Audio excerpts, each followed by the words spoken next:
Welcome to IELTS listening test. Please do subscribe our YouTube channel, like the video and click on the bell icon for daily listening videos. Share your listening band score in the comments section below at the end of the test. Now turn to Section 1. Section 1.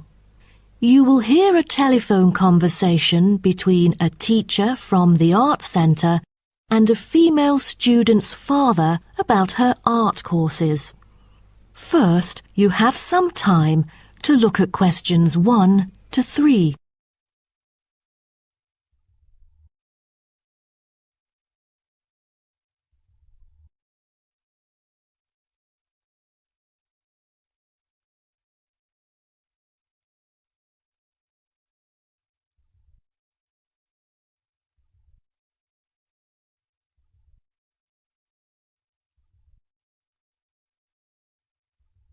You will see that there is an example which has been done for you.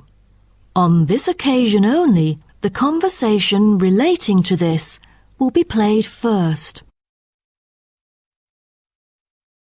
Good afternoon. May I speak to Emma's parent?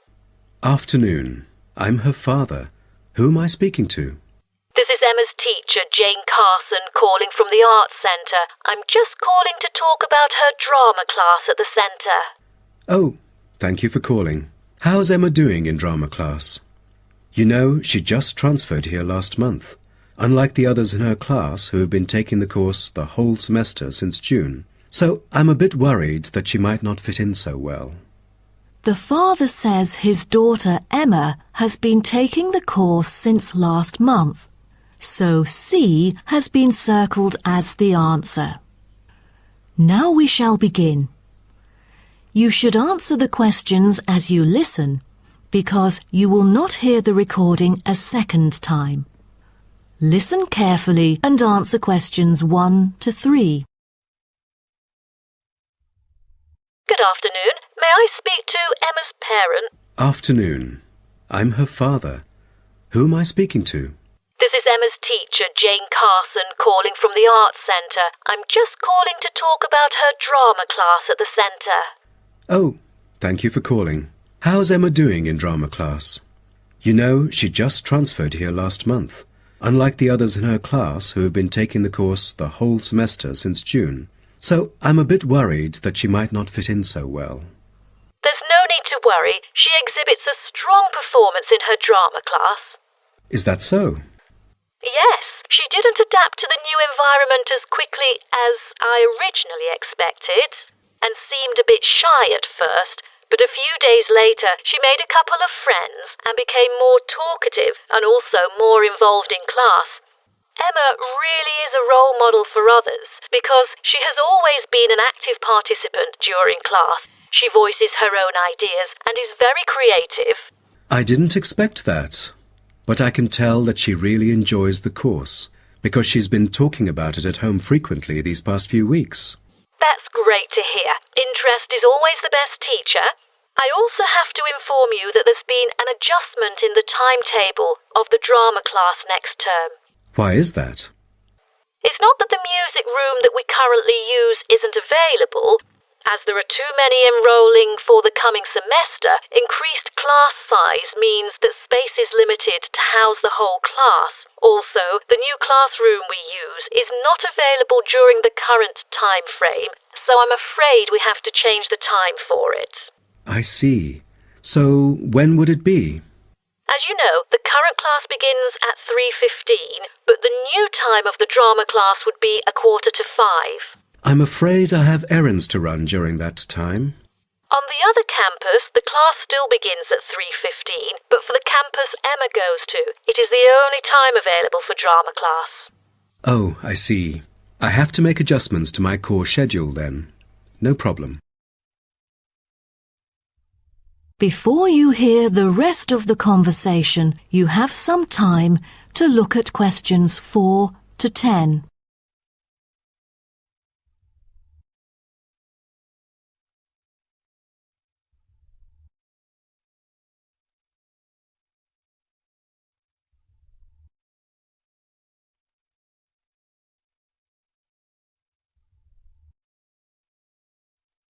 Now listen and answer questions 4 to 10. Miss Carson, I'm thinking about signing Emma up for another art course. I'm thinking about dance class. Dance class is a popular course here, a great choice for a child to shape up and have fun. But unfortunately, it is oversubscribed at the moment. I have to put you on the waiting list. That's too bad. What else can I choose from then? Could you give me some advice? Sure. Emma could take singing class as well. This would improve her musicality. Sounds good. When is that? It is held every Friday evening. That's too bad. Emma already has a swimming class earlier that evening. It will be too late for her to come home if she takes this course. There is also a vocal course available. Emma's got a great voice. I'm sure she'll stand out in the class. Tell me about it. The vocal course starts at 4:30 p.m. every Tuesday. It isn't fully booked yet. Great teacher, experienced and beloved by students. The price is a bit higher though. How much is it? It's $110. Oh, that's too much. Way over our budget. We have to cover the extra cost if we choose it. Or maybe Emma could take music class.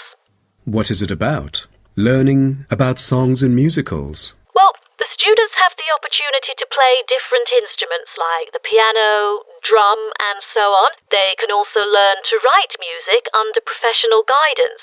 That's exactly what Emma is eager to learn. How much would it cost? It was $63 last term, but this term it is $85, $22 more than the original price. We can afford that. When does the course begin? The course starts on September the 7th. Can we start 1 week later, on September the 14th? My daughter will be on a trip to France with her mum on the 7th. No problem, and the teacher for the class is Jamal Curtis. Just contact him if you have any further questions regarding the course. Jamal Curtis? How do you spell Curtis? Oh, it's Curtis. Thank you. That is the end of section 1. You now have half a minute to check your answers.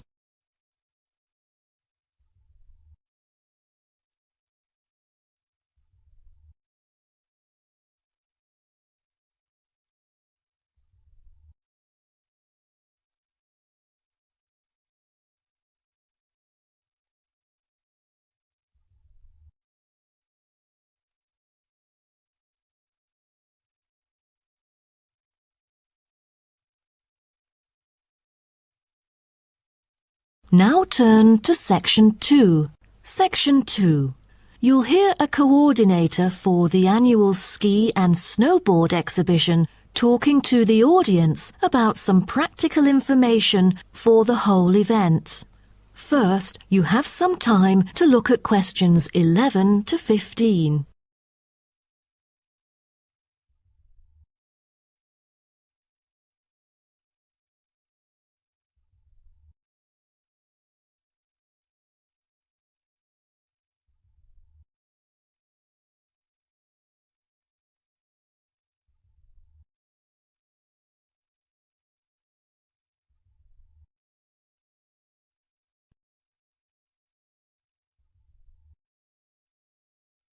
Now, listen carefully and answer questions 11 to 15. Good morning, everyone, and welcome to the annual ski and snowboard exhibition held from April the 8th to 17th. I am Mary Granger, coordinator of the event this year. The 10-day event features many highlights. As a snow sports lover, I know you are looking forward to a great time here. Now, I'd like to offer you some practical information about the whole event and what to expect from it. This might be the first time coming here for some of you, so for those who are still wondering about the right accommodation, I recommend Sky Hotel. It has its own health and sports clubs, just like most of the hotels here, but I love it because of its incredibly cosy beds, which guarantees good rest after an exhausting day of exploration. If you haven't brought your own equipment, like poles, boots and skis, they are available for purchase or rent at Ski Set or Snow Rental. The exhibition this year provides a colourful look into the history of skiing and an inspiring peek into the future prospects of the sport. Apart from the fascinating photo exhibitions and the most up-to-date skiing gear like always, this year we have added 4 computers which can imitate the process of skiing, ensuring the same physical activity and sensations that appear during the skiing process on downhill slopes. But I have to warn you that it might be quite time-consuming to line up for the free trial experience. Many have posed the question as to how to enter the skiing and snowboarding competition. Well, rather than filling out the back of the entrance ticket or bombarding the committee with emails, the most effective method is by checking out the exhibition newsletter delivered every month for availability. At the most beloved local event, the exhibition has also drawn attention from the press. Last year, massive media coverage was on the worrisome amount of snowfalls. In order to avoid the same predicament, several artificial skiing slopes have been built. With more participants this year, we have lowered the entrance fee, which has been widely reported to local newspapers. A bonus for our participants is the ski programme. It offers a wide variety of lessons and sessions with qualified instructors, ensuring that all ages and abilities are catered to, from the first-timers to seasoned amateurs. I strongly advise you to sign up for the programme, as it is offering an unprecedented 30% discount. That's mainly because we are cooperating with the programme organiser, who promises affordable prices only for the participants of the festival this year. Before you hear the rest of the talk, you have some time to look at questions 16 to 20.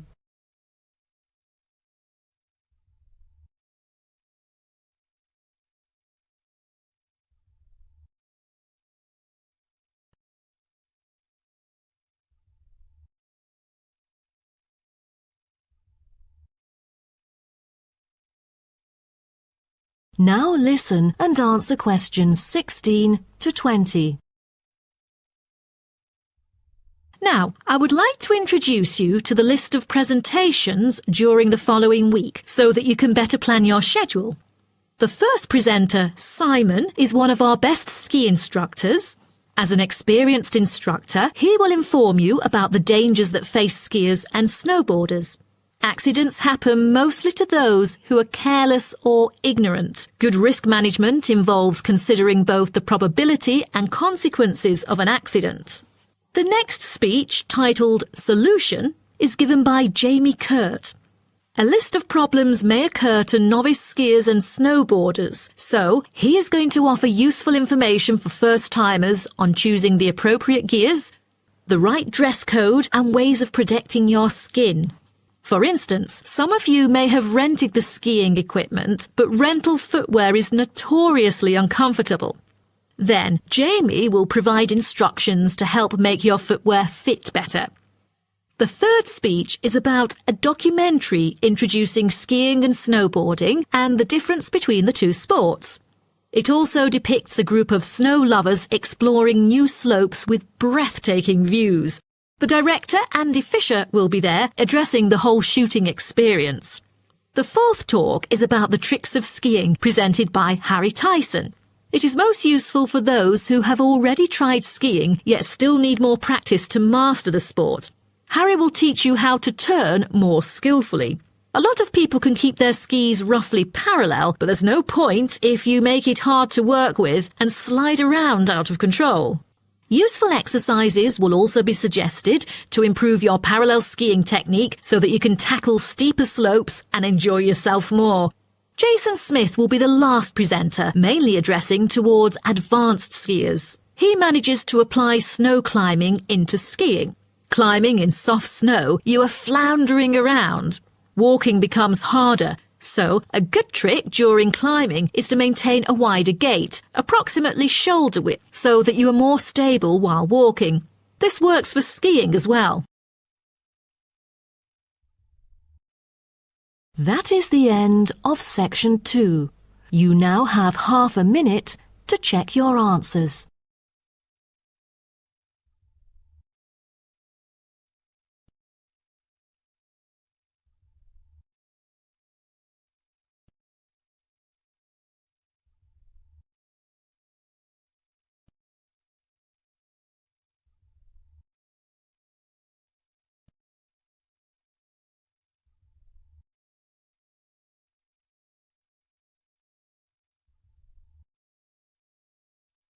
Now turn to Section 3. Section 3. You will hear a student called Jerry discussing a pedagogy course with his tutor.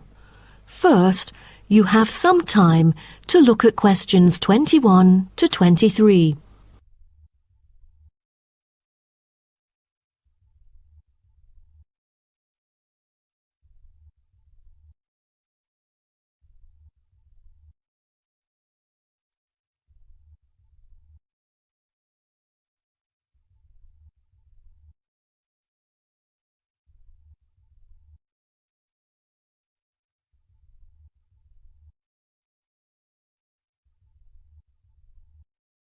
Now, listen carefully and answer questions 21 to 23. Jerry, how did it go with preparing your lessons? Is there anything you would like to discuss? Well, this is actually the first time that I have ever taught in an elementary classroom.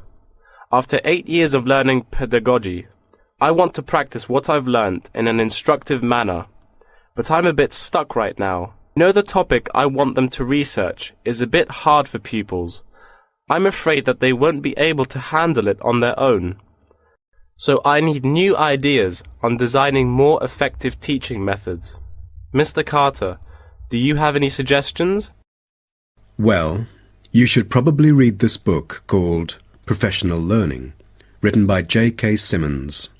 He is a professor who just transferred here last semester, but is already popular amongst the students for his creative teaching methods. There is an extensive range of learning approaches mentioned in the book, including approaches for team research, which might be helpful to you. You mean dividing the students into groups to do research? I've never thought of this before. How does it work? Professor Simmons has already demonstrated how efficient this approach can be. Basically, it aims to increase cooperation between students so they can present the results in a collaborative fashion. It helps them to develop their own voice and perspective. I'll check out the book as soon as possible. It seems I can borrow some of the essential concepts and work them into my course design. Before you hear the rest of the talk, you have some time to look at questions 24 to 30.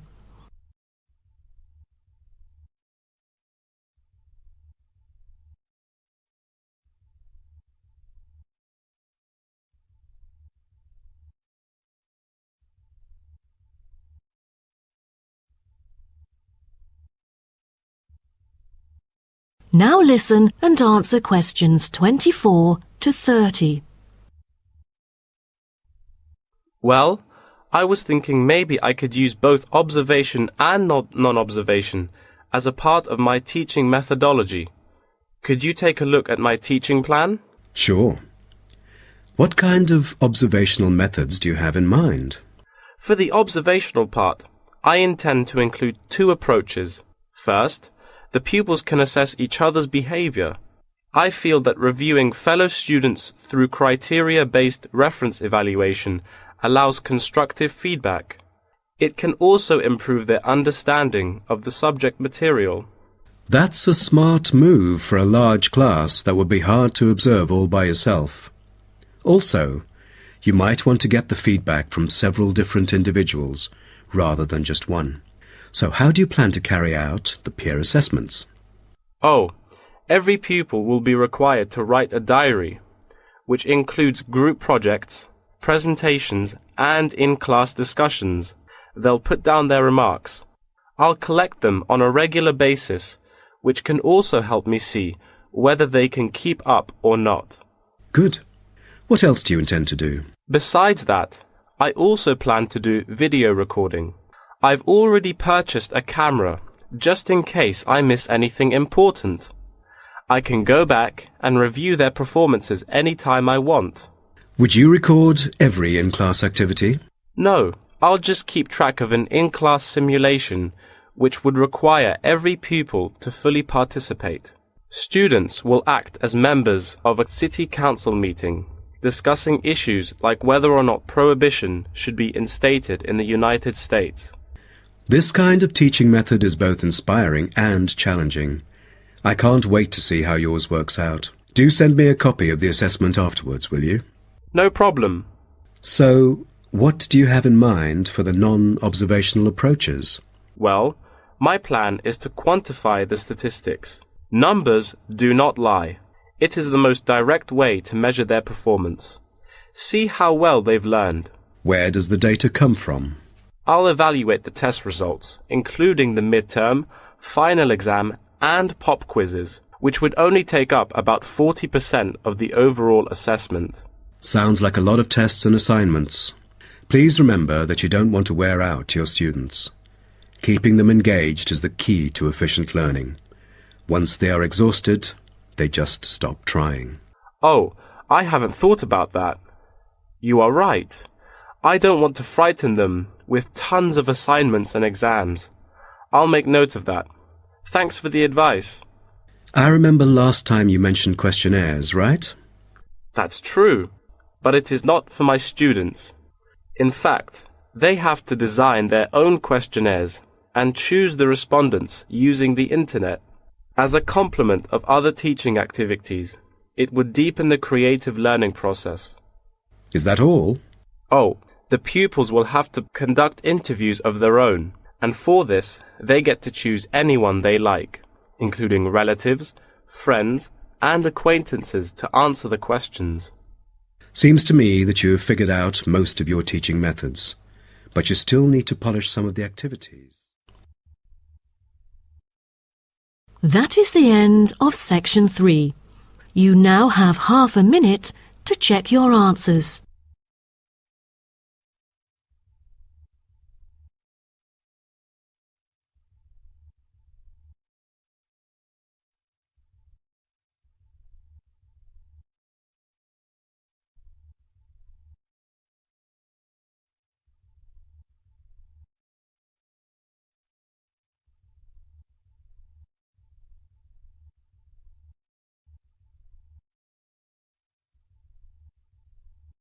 Now turn to section 4. Section 4. You will hear part of a lecture about urban migration. First, you have some time to look at questions 31 to 40.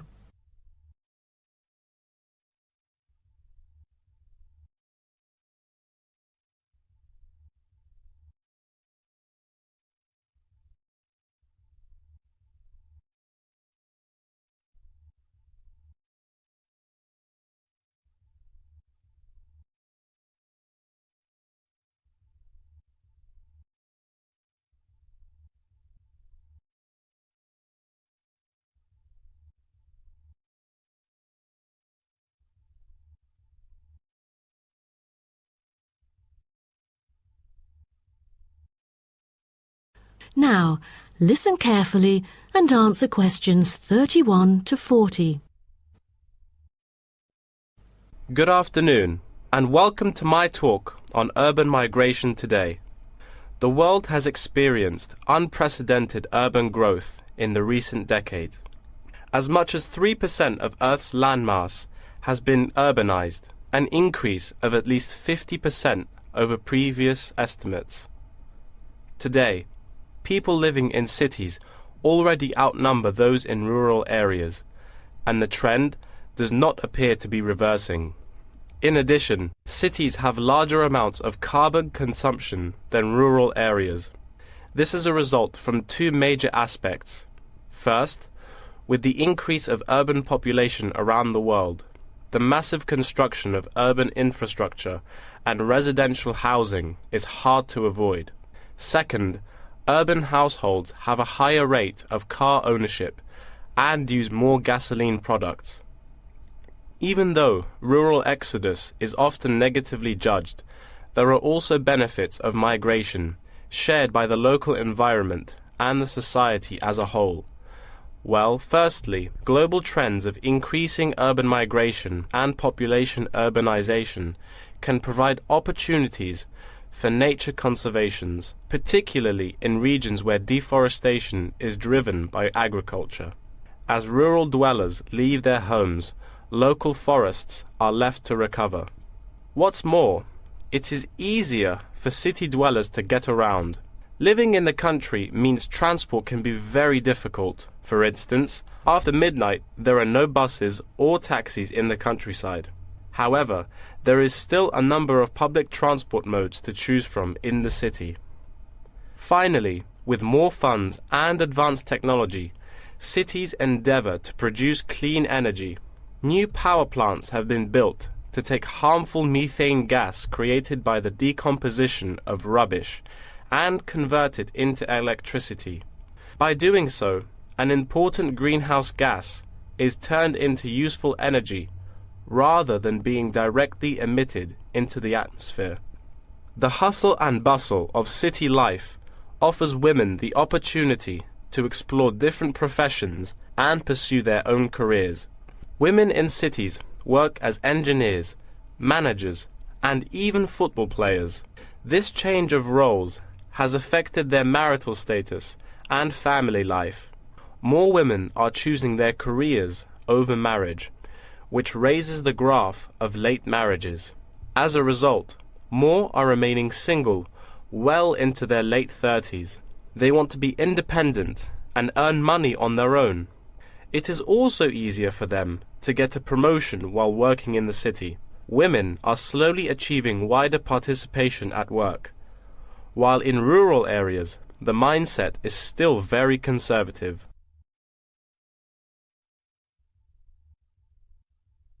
However, cities also change the way that humans interact with each other and the environment, often causing multiple problems. In general, urban wages are significantly higher, so moving to the city is an opportunity to earn what was impossible in rural areas.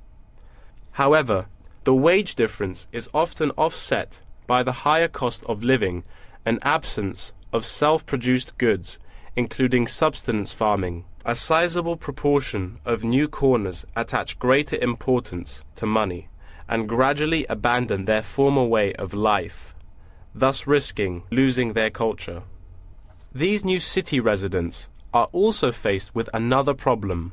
According to statistics, crime rates are significantly higher in densely populated urban regions than in rural areas. For instance, property crime rates in our metropolitan areas are 3 to 4 times as high in comparison to the rates in rural communities. Immigrants, upon arrival into cities, typically move into the poor, blighted neighborhoods because that is where they can afford to live. Crime in these areas is high and reflects poor living conditions, as these neighborhoods experience great levels of poverty. This pattern also occurs for violent crimes, which is much more common in large urban areas than elsewhere. In addition, traffic congestion and industrial manufacturing are prominent features of the urban landscape, which take their toll on the natural environment and those who depend on it. Air pollution from both cars and factory emissions affect the health of countless urban residents. Rural to urban migration can boost the urban economy. With a better economy, cities provide their residents with better welfare, but the concentration of services and facilities such as education, health, and technology in urban areas inevitably contributes to greater energy consumption. Another problem with life in the city is traffic congestion. It makes people late to work and thus stresses us out before we even get there. Deliveries can't arrive on time, gas costs money. The quality of life of those commuters starts to decline. What's worse is that if congestion makes it harder to match the right workers to the best jobs, it is economically inefficient as well. That is the end of section 4. You now have half a minute to check your answers.